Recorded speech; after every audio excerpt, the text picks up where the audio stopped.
you go. Hello guys, sorry we had a little bit of technical difficulties this morning. If you're joining us for the first time, that's super exciting. But we are right here at Save the Bay's Exploration. I don't think there's anyone on yet. Okay. Yeah. Right. Oh, there we go. Hello guys, sorry about that. We're having some technical difficulties this morning. We are joining you live at Save the Bay's Exploration Center and Aquarium, and right now we're learning more about moon jellies. So while we're waiting for some more folks to tune on, if you guys just want to look over at these guys, because they're super beautiful and much better than looking at my face this morning. Beautiful. So these guys, the last thing I had to mention about them is they're actually almost completely made out of water, which is very interesting. So if you take them out of the water, they actually completely just kind of flop and they look like jelly. That's kind of where they get their name. So if you're joining us again, sorry for those technical difficulties. We are back and we're still looking at these moon jellies. Beautiful. Alrighty, so now that we have more people logged on, we can definitely go around and look at some more things that we have in our Exploration Center. On our way out of our Narragansett Bay at Night exhibit, we can pass by these spotted hake, which are very cool to see. I'm gonna walk right by them. You can see these guys have almost whiskers at the bottom. They use that, much like the sea robin, to look for things in the bottom of the bay. And one of my favorite things about these guys is they actually like to lay down, which is pretty interesting compared to most fish. And Adam, if you want to look over here, we can actually see 3 of them almost completely just like lounging, laying, and this one back here is trying to bury himself in sand. But I assure you, they're completely happy and healthy. They're just relaxing. Beautiful. Alrighty, my friends, I would love to take you to our next exhibit if you're ready. So come on this way. So this is a very exciting place for us right now to be. So if you guys love to come to the Exploration Center and Aquarium, you might know we were closed earlier this year because we were working on a brand new exhibit for our sharks and our skates.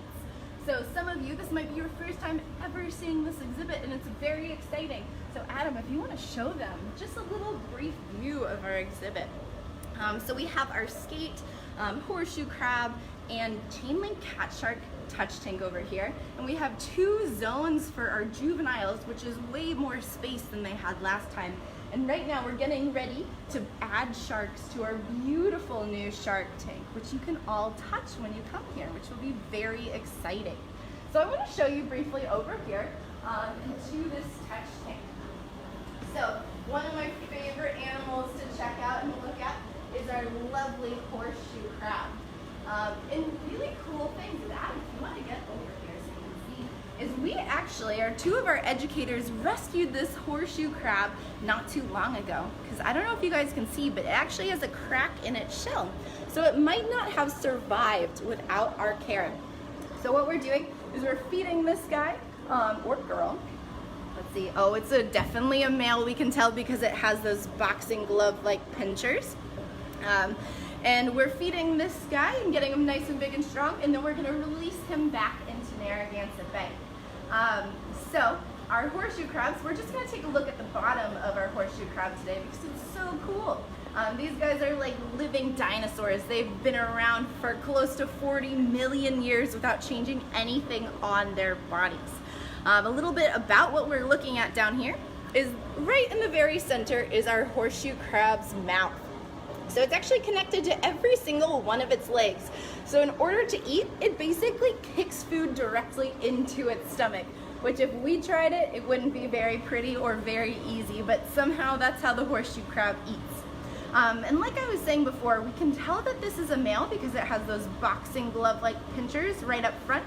If it was a female, she would just have rows and rows of peace sign-like pinchers.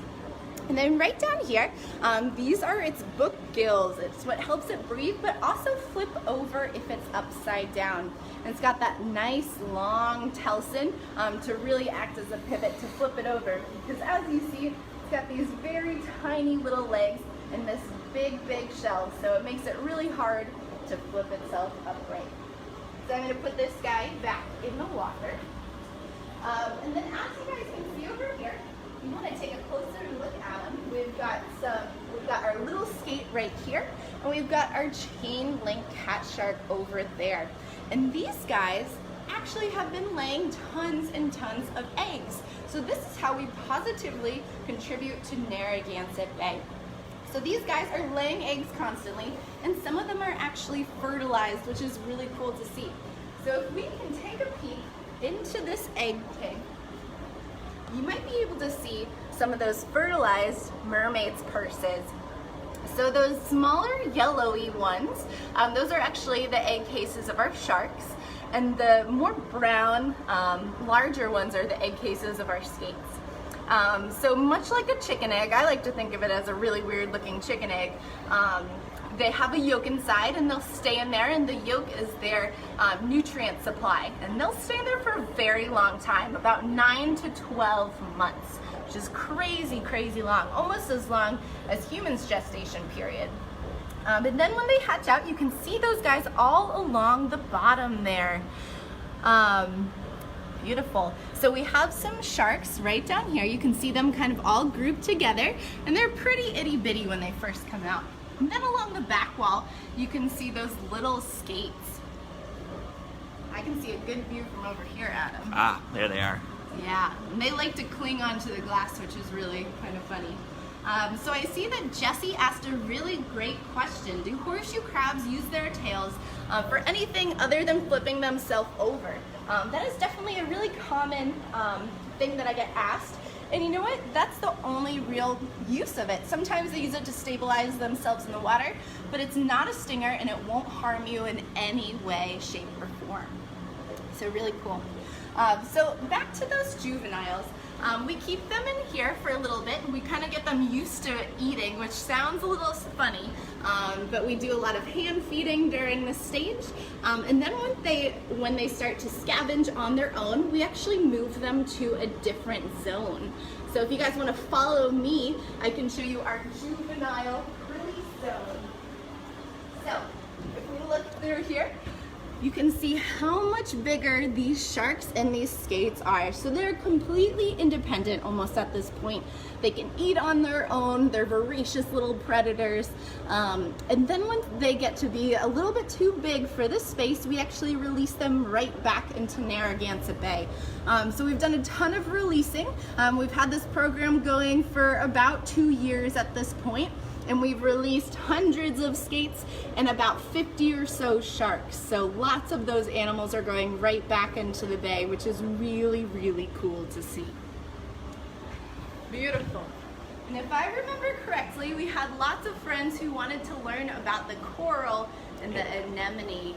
So we'll definitely head on over. So if you want to follow us, we'll walk along our new rail. It's very fancy. Very nice rail we just finished. We're very proud of this rail. We are. We had some good consulting work from Jesse's father. He's a carpenter. And then also too, you can just see another view of our new shark tank, which we're very excited for. Awesome. So we're entering another room here at Safe Base Exploration Center and Aquarium. But this tank is really fun to talk about because it's commonly missed.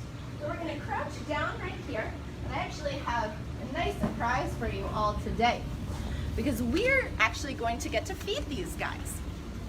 So in this exhibit, we have a couple different species of anemone, and we also have a species of coral.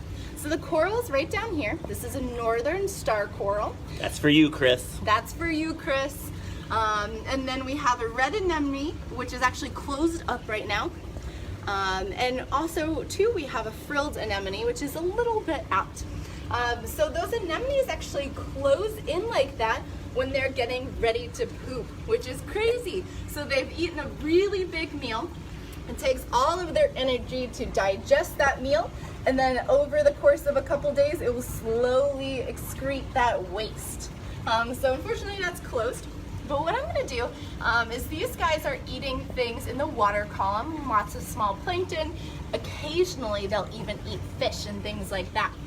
So what I'm going to do is I'm going to pour a plankton mixture into the water. You all we'll get to see that in action. So you can see it being dispersed through the water, and it doesn't look like much once it's dispersed because it's plankton, right? So we just learned that most of the plankton are actually microscopic and really hard to see. But if we're lucky, we can see some of those corals and maybe that frilled anemone catching some of that plankton in the water. So many of you might be thinking that you don't see lush coral, tropical coral reefs out here in New England, but we actually do have a species of coral, which is this star coral. So this star coral is actually being researched right now because coral does something really strange. So almost all coral actually have this microscopic algae called zooxanthellae that live inside the coral. So those zooxanthellae actually undergo photosynthesis, so they get energy, and they give that energy to the coral. So some coral species, if they don't have that zooxanthellae, they don't have enough energy to survive, and that's when you get coral bleaching, when those corals release that zooxanthellae, that plankton. But these star corals, they can actually live with or without that zooxanthellae. So it makes them a really good research topic to see if how our more tropical corals might survive. And both these anemones and coral, they actually are in the cnidarian family, so the same family as jellyfish actually. And they kind of look similar to jellyfish in some ways, just kind of a more rooted jellyfish.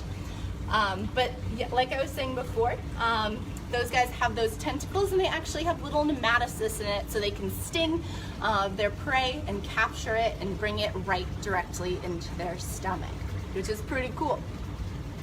Awesome. I'm glad you guys got to see these guys eating. It's very cool to see. All right, do we have any other requests of things that we want to see?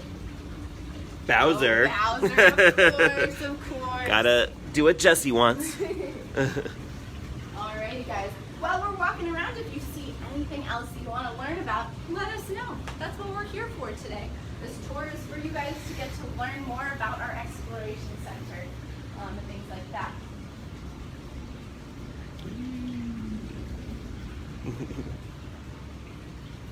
Beautiful, and look who's modeling for us today. He knows he's going to be on camera. This is Bowser, who just celebrated his 9th birthday, which is a big deal around here. He is our mutant snapping turtle.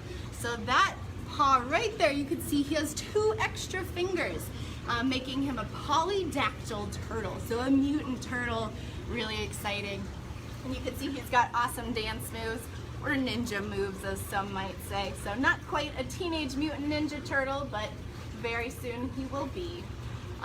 So snapping turtles, they can live to be over 100 years, and he's only 9, so he's definitely gonna outlive myself and Adam, which is pretty crazy. Let's see, so snapping turtles also have a very, very long neck with a powerful beak. So when they get really, really massive, they can eat things as large as ducks, which is crazy. Right now, looking at Bowser, you would not think he would be able to eat a duck. They're probably a little bit bigger than him, but some snapping turtles can get to be 90 pounds or so, so they could definitely be eating some ducks. But Bowser in the wild would eat things like these fish around him. He would eat all sorts of insects and things lying around the bottom of a freshwater pond. He likes to hang out in very murky conditions. But you can see he's just super friendly and lovable, and we're happy to have Bowser. And he is one of our permanent residents here at the Exploration Center, just because when we found him, he was actually found in salt water. Beautiful. So he was found in salt water on our beach, so he was probably brought over by a seagull, or he was washed away from the reservoir across the street.